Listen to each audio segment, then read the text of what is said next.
ಕರ್ನಾಟಕ ಸರ್ಕಾರದ ಯುವ ಸಬಲೀಕರಣ ಕ್ರೀಡಾ ಇಲಾಖೆ ಕ್ರೀಡಾ ಕ್ಷೇತ್ರದಲ್ಲಿ ಮಹೋನ್ನತವಾದ ಗಣನೀಯ ಸಾಧನೆಗೈದ ಕ್ರೀಡಾಪಟುಗಳಿಗೆ ಕೊಡಮಾಡುವ ರಾಜ್ಯದ ಅತ್ಯುನ್ನತ ಕ್ರೀಡಾ ಪ್ರಶಸ್ತಿ ಏಕಲವ್ಯ ಪ್ರಶಸ್ತಿಗೆ ವೆಟ್ ಲಿಫ್ಟಿಂಗ್ ಕ್ಷೇತ್ರದಲ್ಲಿ ಸಾಧನೆಗೈದ ಆಳ್ವಾಸ್ ಶಿಕ್ಷಣ ಪ್ರತಿಷ್ಠಾನದ ಉಷಾ ಬಿಎನ್ ಹಾಗೂ 2023ನೇ ಸಾಲಿನ ಕರ್ನಾಟಕ ಕ್ರೀಡಾ ರತ್ನ ಪ್ರಶಸ್ತಿಗೆ 4 ಕ್ರೀಡಾಪಟುಗಳಾದ ದಿವ್ಯಾ, ಮೇಘನ, ಶಂಕರಪ್ಪ ಹಾಗೂ ಆತ್ಮೀಯ ಕ್ರಮವಾಗಿ ಇರುವರು ಬಾಲ್ ಬ್ಯಾಡ್ಮಿಂಟನ್, ಮಲ್ಲಕಂಬ ಹಾಗೂ ಕಬಡ್ಡಿ ವಿಭಾಗದಲ್ಲಿ ಆಯ್ಕೆಯಾಗಿದ್ದಾರೆ.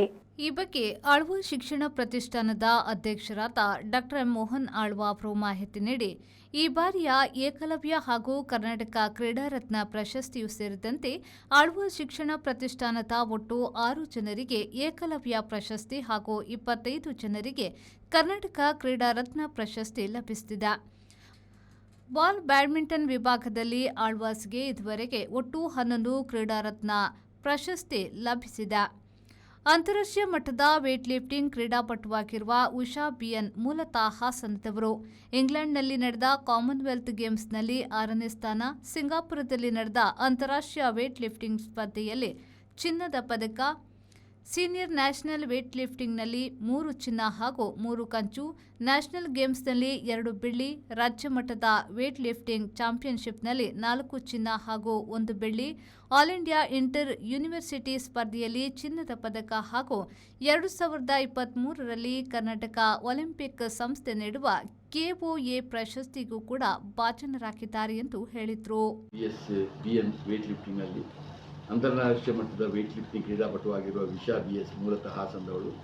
ಇಂಗ್ಲೆಂಡ್ನಲ್ಲಿ ನಡೆದ ಕಾಮನ್ ಗೇಮ್ಸ್ನಲ್ಲಿ 6ನೇ ಸ್ಥಾನ, ಸಿಂಗಾಪುರದಲ್ಲಿ ನಡೆದ ಅಂತಾರಾಷ್ಟ್ರೀಯ ವೇಟ್ ಲಿಫ್ಟಿಂಗ್ ಸ್ಪರ್ಧೆಯಲ್ಲಿ ಚಿನ್ನದ ಪದಕ, ಸೀನಿಯರ್ ನ್ಯಾಷನಲ್ ವೇಟ್ ಲಿಫ್ಟಿಂಗ್ನಲ್ಲಿ 3 ಚಿನ್ನ ಹಾಗೂ 3 ಕಂಚು, ನ್ಯಾಷನಲ್ ಗೇಮ್ಸ್ನಲ್ಲಿ 2 ಬೆಳ್ಳಿ, ರಾಜ್ಯ ಮಟ್ಟದ ವೇಟ್ ಲಿಫ್ಟಿಂಗ್ ಚಾಂಪಿಯನ್ಶಿಪ್ನಲ್ಲಿ 4 ಚಿನ್ನ. ಇದೆಲ್ಲ ಅವರಿಗೆ ಲೆಕ್ಕ ಉಂಟು. ಇದನ್ನೆಲ್ಲ ನೋಡಿಕೊಂಡು ಅದು ಕೊಡೋದು. ಇದೇನು ಇನ್ಫ್ಲುಯೆನ್ಸಲ್ಲಿ ಕೊಡುವಂಥದ್ದಲ್ಲ. ಅವರಿಗೆ ಈಗ ಒಂದು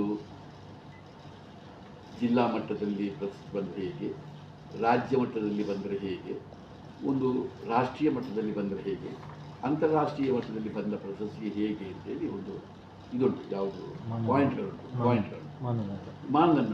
ಈ ಮಾನದಂಡದ ಮೇಲೆ ಕೊಡು. ಇದರಲ್ಲಿ ಯಾರಿಗೆ ಆಚೀಚೆ ಮಾಡಲಿಕ್ಕೆ ಸ್ವಲ್ಪ ಆಚೀಚೆ ಎಲ್ಲ ಮಾಡ್ತಾರೆ, ಆದರೆ ಅವರಿಗೆ ದೊಡ್ಡ ಆಚೀಚೆ ಮಾಡಲಿಕ್ಕೆ ಆಗುತ್ತದೆ.